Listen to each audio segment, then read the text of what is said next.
Madame, Monsieur, bonsoir. Merci d'avoir choisi RTI 1 pour vous informer. Voici le titre de ce journal. Le président Ouattara a reçu son homologue italien Sergio Mattarella ce mercredi 3 avril au palais de la présidence de la République. Le président italien est en visite officielle en Côte d'Ivoire. Une visite de 72 heures pour tisser des liens encore plus forts avec le pays et renforcer ceux déjà existants. De son côté, le Premier ministre, lui, a procédé à l'inauguration aujourd'hui de la première phase de la toute première centrale photovoltaïque de Côte d'Ivoire. Elle est installée à Boundiali sur une superficie totale de 78 hectares, dont 36 pour la première phase et 42 pour la seconde. La construction de la centrale solaire à Boundiali a été initiée dans le cadre de la diversification des productions de l'électricité. Dans l'actualité également, la reprise du projet de restructuration des quartiers précaires d'Abidjan. L'initiative conjointe du gouvernement et l'Agence française de développement s'était arrêtée quelques mois durant. Les deux parties sont parvenues à redéfinir les modalités de l'ouvrage. Voilà pour le sommaire, vous suivez le 23h et quel meilleur choix pour vous informer. Le président italien Sergio Mattarella séjourne en Côte d'Ivoire depuis hier mardi. Une visite officielle pleine d'enjeux pour les deux pays, notamment dans le secteur énergétique et également sur la question migratoire. Ce mercredi, le président Alassane Ouattara a reçu son homologue au palais de la présidence de la République. Tous les sujets d'intérêt commun ont été traités au cours d'un point presse. Viviane Aïma y était, son reportage. Reçu dans la matinée de ce mercredi au palais présidentiel, le président de la République italienne, Sergio Mattarella, et son hôte, le président de la République Alassane Ouattara, ont eu un long échange sur les questions de coopération entre leurs deux pays, l'Italie et la Côte d'Ivoire. Coopération en matière économique, mais aussi coopération au plan de l'aide au développement. On sait que le gouvernement italien vient de lancer dans le courant de cette année 2024 un ambitieux programme d'investissement et de partenariat stratégique en direction des pays africains, baptisé Plan Mattei pour l'Afrique. Les deux hommes d'État ont également évoqué la question de l'immigration clandestine des milliers de jeunes Africains vers l'Italie, quand on sait que de nombreux clandestins se prévalent frauduleusement de la nationalité ivoirienne. Des questions de sécurité et de stabilité en Afrique et dans le monde ont été passés également en revue. Monsieur le Président, je suis très heureux de vous accueillir en Côte d'Ivoire à l'occasion de la visite officielle que vous effectuez dans notre pays. Je vous souhaite à vous-même ainsi qu'à l'importante délégation qui vous accompagne le traditionnel Akwaba en terre ivoirienne. Akwaba veut dire bienvenue, Monsieur le Président. La Côte d'Ivoire et l'Italie entretiennent des liens d'amitié depuis l'établissement des relations diplomatiques entre nos deux pays en 1961, c'est-à-dire quelques mois seulement après l'indépendance de la Côte d'Ivoire. Monsieur le Président, nous avons passé en revue la coopération entre nos deux pays et nous nous sommes félicités du dynamisme et du renforcement de nos relations au cours de ces dernières années. En effet, le volume des échanges commerciaux bilatéraux globaux est en constante hausse. Il est passé de 483 millions d'euros en 2021 à plus de 595 millions d'euros en 2022, soit une hausse de plus de 23%. Nous avons aussi noté avec satisfaction l'implantation d'environ 80 entreprises italiennes en Côte d'Ivoire.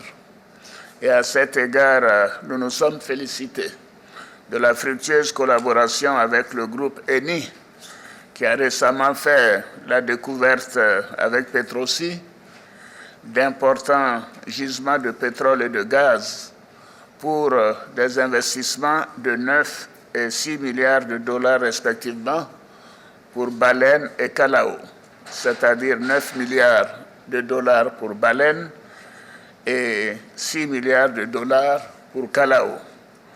Nous encourageons les entreprises italiennes à s'intéresser également à la transformation du cacao et de l'anacarde.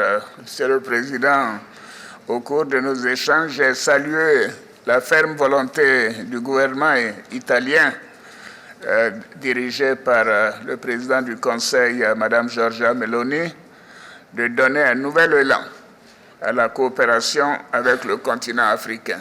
Oui, cela s'est traduit par la tenue en janvier 2024 du premier sommet Italie-Afrique, au cours duquel le plan Mattei, un plan d'investissement opérationnel d'un montant global de 5,5 milliards d'euros, a été lancé dans les domaines prioritaires de l'éducation, la formation professionnelle, la santé, l'économie, l'énergie, l'eau, la sécurité alimentaire et les infrastructures.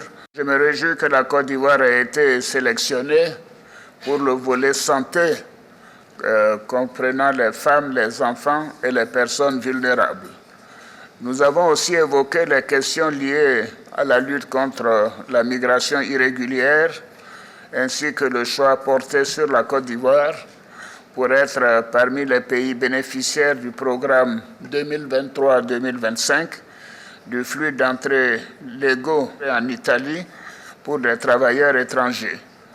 Je vous ai réaffirmé la disponibilité de la Côte d'Ivoire à continuer à œuvrer dans le cadre de l'accord signé entre les deux ministres en charge de la sécurité, à lutter contre la migration irrégulière en direction de l'Italie. En ce qui concerne la situation sous-régionale et mondiale, nous avons noté que la situation est préoccupante dans notre sous-région et dans le monde du fait des changements climatiques, mais également au plan politique des changements anticonstitutionnels dans plusieurs pays de l'Afrique de l'Ouest, des attaques de groupes armés terroristes et bien évidemment de la crise en Ukraine et de la situation à Gaza. Il est nécessaire de trouver urgemment une solution à ces crises et de permettre, surtout pour Gaza, l'accès humanitaire dans cette enclave. Je voudrais, Monsieur le Président et chers amis, vous renouveler mes remerciements pour votre visite et vous réaffirmer la disponibilité de la Côte d'Ivoire à œuvrer au renforcement des relations historiques d'amitié et de coopération entre nos deux pays. Bon séjour en Côte d'Ivoire. Je vous remercie beaucoup, Monsieur le Président, de l'accueil que vous m'avez réservé, que vous avez réservé à ma délégation. Les relations entre la Côte d'Ivoire et l'Italie sont excellentes en raison de l'amitié qui existe entre nos deux pays et également du fait que nous partageons les mêmes valeurs fondamentales qui sont celles de la paix, de la solidarité et du dialogue entre les pays. Nous avons exprimé également notre engagement en vue de la stabilité et du développement du continent africain et de l'Afrique de l'Ouest notamment. L'Italie a été présente en Côte d'Ivoire dès son indépendance et la collaboration et le dialogue entre nos deux pays n'ont cessé de se développer et ce de plus en plus car l'Italie considère la Côte d'Ivoire comme étant un partenaire important. Nous avons parlé avec le président Ouattara d'accroître, de renforcer notre collaboration également dans le domaine culturel, dans le domaine des universités, également de l'échange de jeunes. J'ai remercié le président Ouattara de la contribution de la Côte d'Ivoire à l'économie italienne. J'ai également remercié le président Ouattara pour son appréciation du plan Mattei, dont le but est de travailler en commun pour développer le continent africain. Et nous comptons beaucoup sur la collaboration de la Côte d'Ivoire, Monsieur le Président, pour concevoir, décider et mettre en œuvre des initiatives, des actions dans le domaine de la formation, par exemple, et dans d'autres domaines dont nous avons parlé. Et ce, parce que nous sommes convaincus d'un avenir commun entre l'Afrique et l'Europe, d'un partenariat qui doit être concret, qui doit être égalitaire, qui doit être basé sur le respect mutuel. Nous reconnaissons le rôle de la Côte d'Ivoire en faveur de la stabilité dans la région et nous soutenons l'action de la Côte d'Ivoire et de la CEDEAO, qui est très importante dans ce domaine, justement pour renforcer la stabilité dans la région. Ce qui nous unit également, Monsieur le Président, c'est notre lutte contre le terrorisme djihadiste qui met en danger la coexistence paisible entre nos peuples. L'Italie souhaite contribuer aux activités de l'Académie internationale de lutte contre le terrorisme, qui a son siège ici en Côte d'Ivoire. Également, je voudrais souligner notre détermination à lutter contre la piraterie et les trafics dans le golfe de Guinée. Nous avons également parlé de la crise en Europe et au Moyen-Orient et nous avons beaucoup apprécié la position de la Côte d'Ivoire vis-à-vis de l'agression de l'Ukraine par la Russie. Position de la Côte d'Ivoire qui est pleinement conforme aux valeurs et aux principes des Nations Unies. Et je voulais aussi renouveler à Monsieur le Président et à tout le peuple ivoirien nos félicitations pour avoir remporté la Coupe d'Afrique. Les éléphants, la victoire des éléphants, qui a été un grand succès non seulement dans le domaine sportif, mais également sur le plan de l'organisation. Le président de la République et son hôte, le président de la République italienne, se sont félicités de leur similarité de vue sur plusieurs sujets, ainsi que leur volonté réciproque d'approfondir la coopération entre leurs deux pays. C'était une journée riche pour Sergio Mattarella à Abidjan ce mercredi. Le président italien a reçu les clés de la ville, capitale économique du pays. Il a également été installé dans des attributs de chef par le ministre-gouverneur du district autonome d'Abidjan. Deux actes qui traduisent clairement les excellents et séculaires liens de fraternité et d'amitié entre l'Italie et la Côte d'Ivoire. Et dans le reste de l'actualité, en marge de cette visite officielle, la fille du président italien, Laura Mattarella, a visité l'hôpital mère-enfant de Bingerville. Elle est allée découvrir cet hôpital de renom dans la prise en charge du couple mère-enfant, comme nous le montre Alexis Ouedraogo. Laura Mattarella est la fille du président italien Sergio Mattarella, présentement en visite de travail et d'amitié en Côte d'Ivoire. À son agenda ce mercredi, la visite de l'hôpital mère-enfant de Bingerville, dont elle dit le plus grand bien. Cet hôpital est un hôpital qui est à un très haut niveau et ce qui m'a frappé est la grande professionnalité, le grand accueil et les soins qui sont fournis par cet hôpital. Ce qui m'a vraiment frappé est le travail qui est fait dans cet hôpital, les soins qui sont fournis à tous les niveaux de la population et notamment aux indigents. Donc mes plus sincères félicitations et je vous souhaite un très bon travail pour l'avenir. Laura Mattarella n'a pas manqué de saluer la vision et l'engagement de la première dame Dominique Ouattara pour la bonne santé du couple mère-enfant. Dans le reste de l'actualité, le Conseil constitutionnel a reçu une délégation de savants ivoiriens. Le président de l'ASCAD, l'Académie des sciences, des arts, des cultures africaines et des diasporas, a été reçu en audience avec une délégation. Les académiciens sont venus exprimer leur gratitude à la présidente Chantal Nanaba Camara pour sa présence à la récente célébration des 20 ans d'existence de l'ASCAD. Une audience mise à profit, vous le verrez également, pour présenter en long et en large les valeurs de cette communauté de savants. Le récit de Didier Nguessan.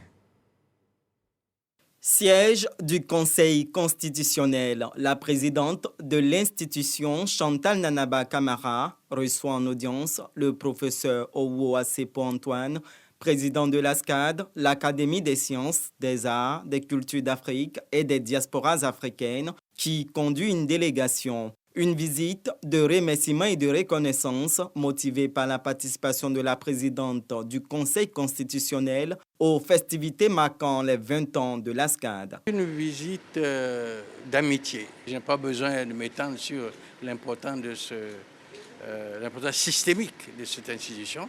Mais en même temps aussi, vous savez ce que l'ASCAD fait. Et nous allons tous vers la paix, la concorde et la puissance de notre nation. Chantal Nanaba Camara a félicité l'Académie pour sa contribution au rayonnement de la Côte d'Ivoire, de l'Afrique et de sa diaspora. Elle a également rappelé que les deux institutions poursuivent un objectif commun. Nous avons reçu les immortels, comme on dit. Alors, nous avons les mêmes objectifs, le Conseil constitutionnel et la SCAD, c'est-à-dire la promotion de la paix sociale. Donc, nos institutions s'efforcent à travailler dans ce sens-là pour la Côte d'Ivoire, notre pays. Les académiciens ont partagé avec le Conseil constitutionnel leurs valeurs d'engagement sociétal et d'innovation au service des citoyens. Et le chiffre de ce 23 heures, 430 000 ménages ivoiriens vont bénéficier d'une meilleure qualité de service de l'électricité.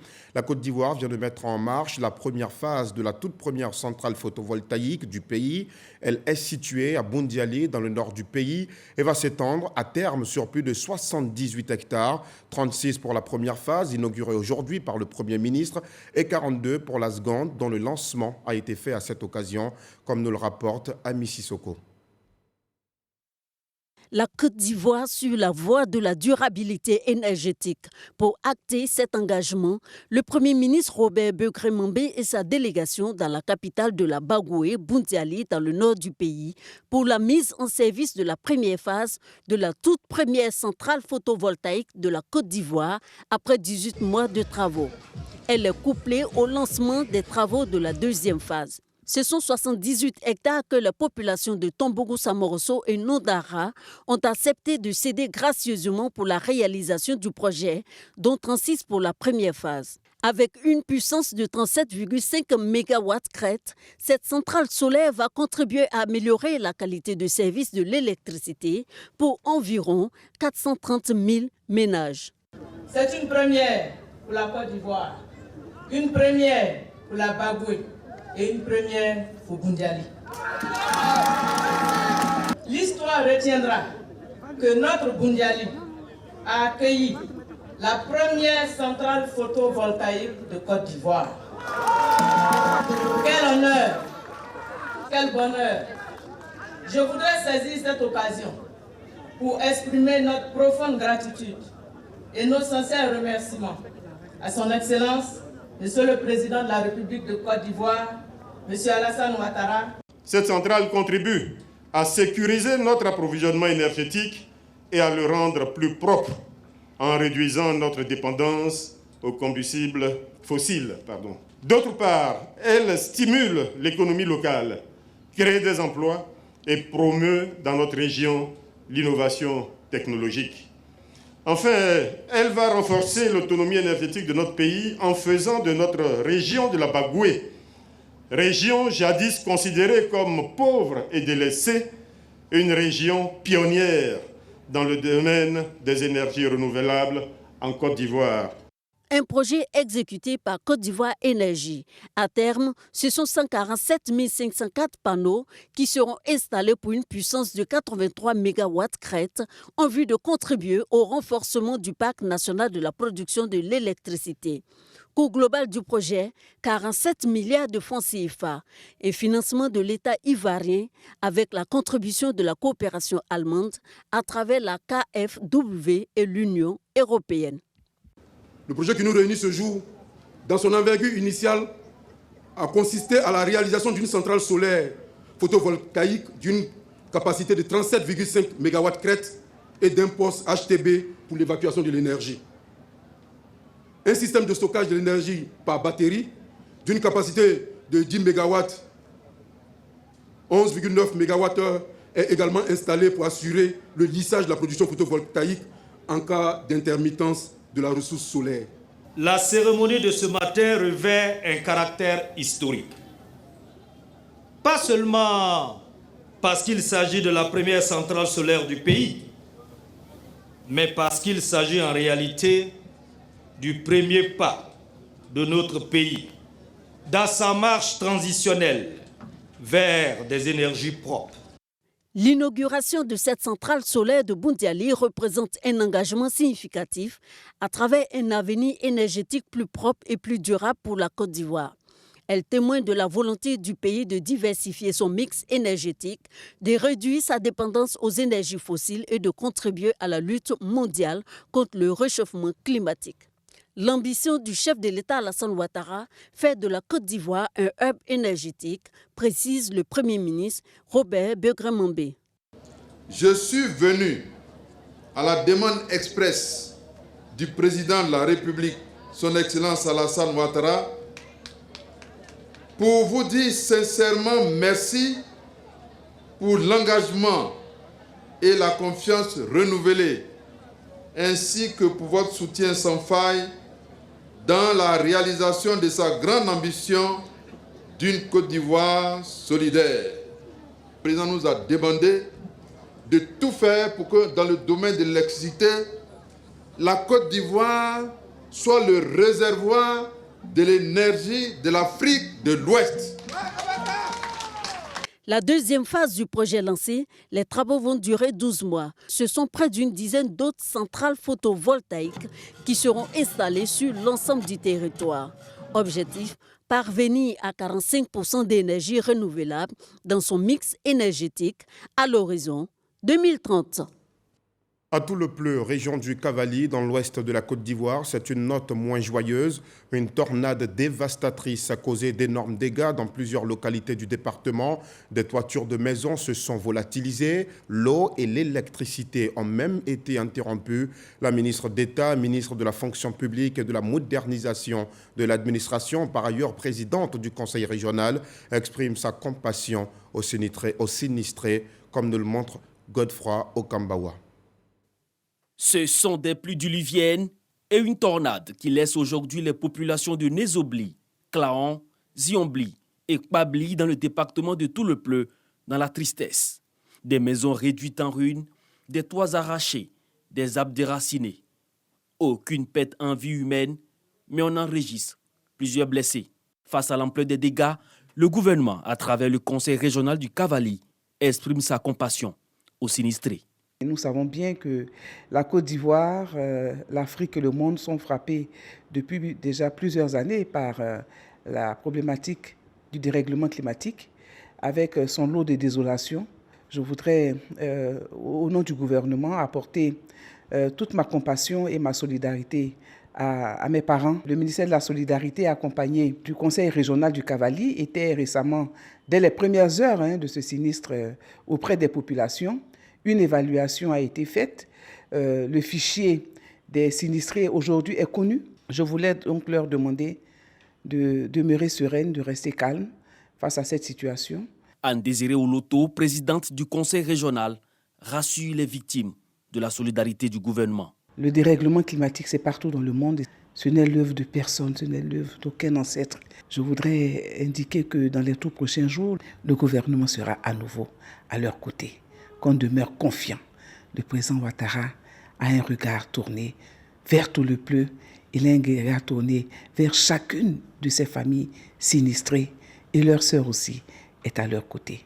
La ministre d'État, Anne Désirée Oloto, salue les actions des autorités préfectorales qui s'organisent sur le terrain pour venir en aide aux victimes. À Petit Bassam, dans la commune de Port-Bouët, c'est un cauchemar dont on voudrait se réveiller au plus vite. Le quartier a été le théâtre d'un incendie qui a fait 4 morts, de nombreux blessés et des dégâts matériels considérables. Le drame s'est déroulé dans la nuit d'hier et aussitôt le jour levé que le gouvernement s'est tenu aux côtés des familles éplorées. La ministre en charge de la solidarité, qui était l'émissaire, a aussi appelé les populations à quitter les zones à risque. Le témoignage de Michel Mambo. 4 enfants ont perdu la vie dans les flammes qui ont ravagé hier mardi cette partie du quartier Petit Bassam dans la commune de Port-Bouët. L'incendie est survenu aux environs de 23 heures. Il s'est avéré qu'une foudre est descendue sous les maisons en bois qui étaient en dessous des lignes haute tension Bia Sud 1 Vridi et Bia Sud 2 Vridi.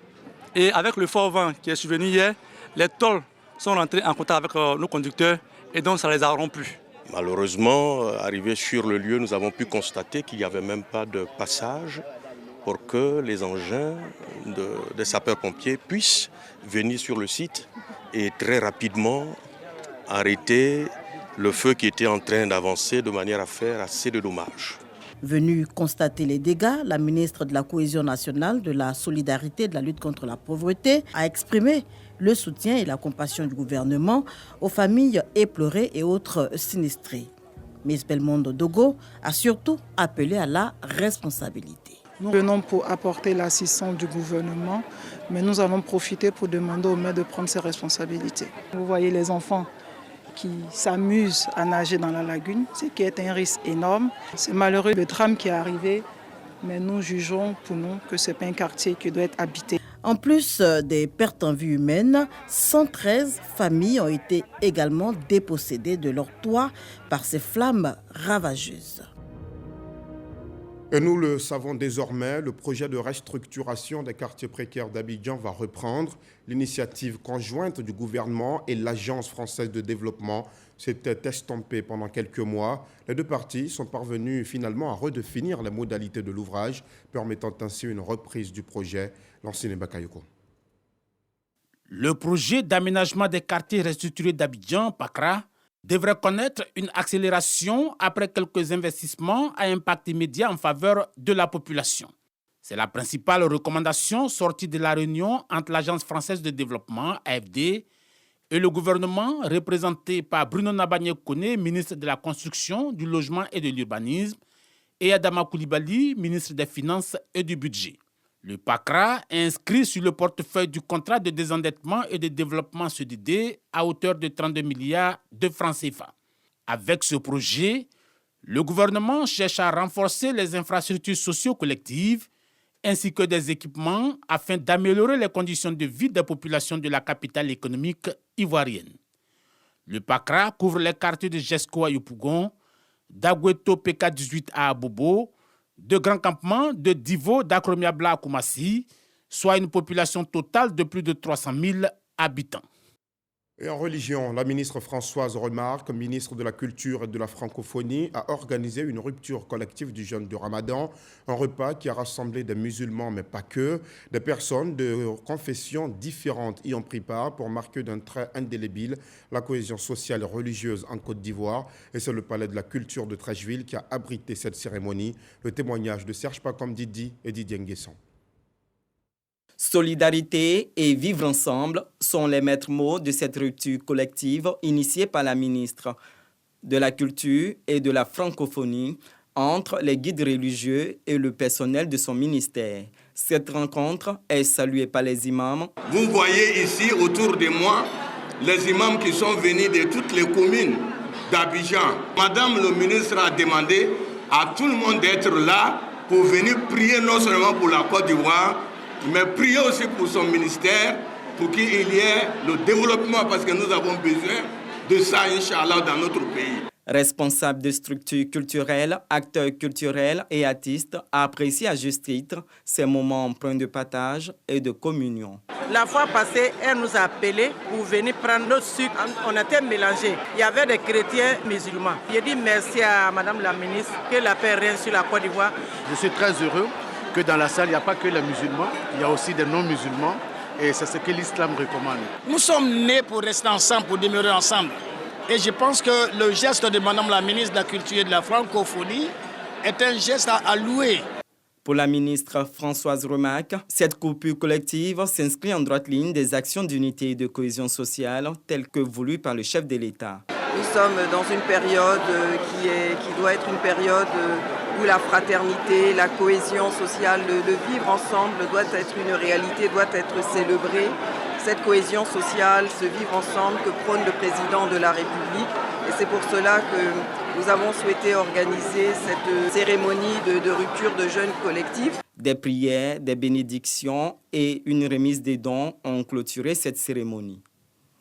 Par ailleurs, les personnes impactées par les opérations d'assainissement dans le Grand Abidjan ont bénéficié du soutien du ministre des Eaux et Forêts durant ce ramadan. Laurent Tchagba a offert 35 tonnes de riz, 35 autres tonnes de sucre et des pâtes alimentaires à plusieurs populations. Le reportage de Frédéric Oulaï et Didier Nguesson.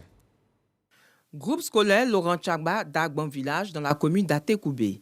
Une lecture coranique pour bénir la cérémonie de remise des kits alimentaires.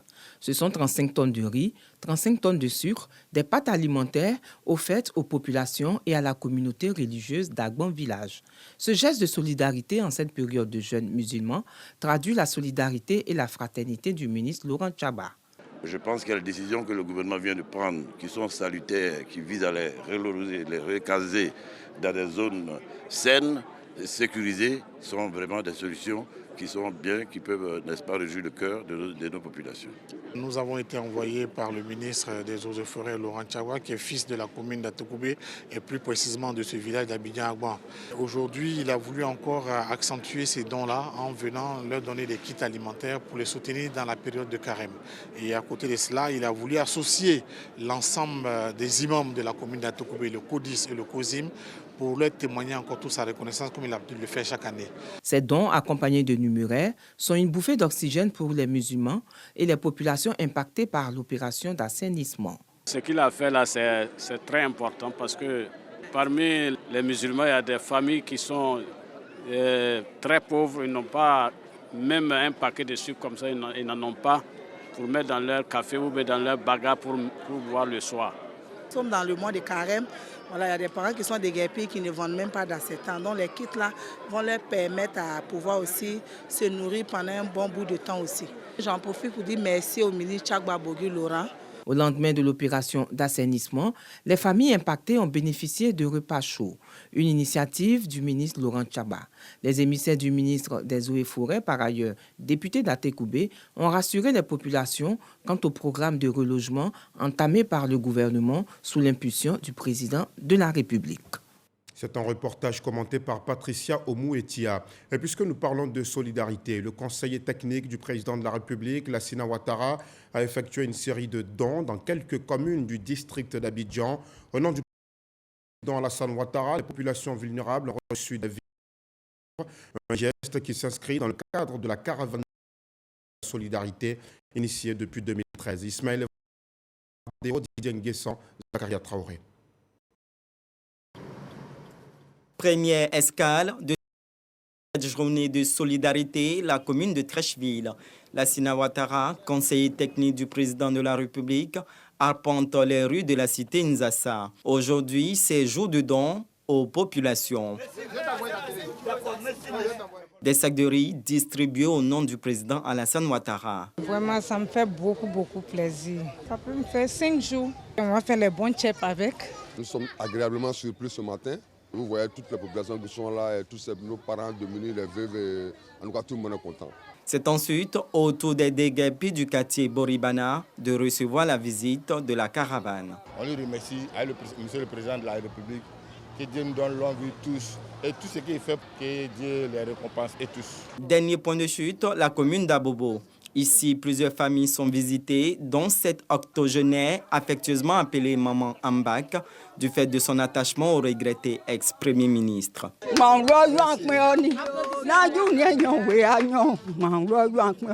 C'est-à-dire, si une femme enceinte qu'elle accouche, c'est pour tout le monde. C'est le président Alassane qui m'a pris comme sa mère. Moi, je le prends aussi comme mon fils. Pour le donateur, il s'agit d'exprimer la solidarité du chef de l'État. Ce n'est pas une question de moyens, mais c'est une question d'être avec la proche de la population. Parce que le président de la République, son Excellence Alassane Ouattara, a dit d'être généreux, d'être avec la population. Et moi, étant le conseiller technique du président de la République, je suis avec la population. Parce que je suis ce que les autres, les institutions du président de la République, et je suis les pas du président de la République. Cette caravane de solidarité existe depuis 11 ans. Prochaine étape de cette série de dons, la ville de Korogo. Hors de nos frontières, au Sénégal, Ousmane Sonko est devenu à 50 ans Premier ministre du pays. C'est la toute première décision du président Bassirou Diomaye Diakhar Faye après son investiture hier mardi. Ousmane Sonko, figure principale de l'opposition à l'ancien président Macky Sall, est un souverainiste convaincu. Son discours met en avant les intérêts du Sénégal au niveau international et ceux du peuple au niveau national. Dans une brève allocution après sa nomination, il a appelé toutes les Sénégalaises et tous les Sénégalais à s'unir autour du président Bassirou Diomaye Diakhar Faye pour la réussite du projet. Et c'est sur cette note que nous arrivons au terme de ce journal. Merci à toutes les équipes techniques et de rédaction qui le fabriquent. Merci à vous aussi de nous avoir suivis. Excellente soirée sur RTI 1.